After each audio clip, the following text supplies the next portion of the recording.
tadi kita sudah lihat ya, tiga-tiganya memang sangat membutuhkan bantuan dari pemerintah Kota Palembang.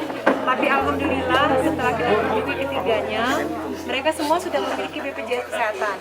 Nah, ini menjadi suatu keberhasilan bagi saya, menurut saya, dari kawan-kawan kecamatan, dari kawan-kawan kelurahan, dari kawan-kawan dinas kesehatan, dari kawan-kawan dinas sosial, sehingga seluruh warga Kota Palembang ini hampir semua yang kita datangi telah memiliki BPJS.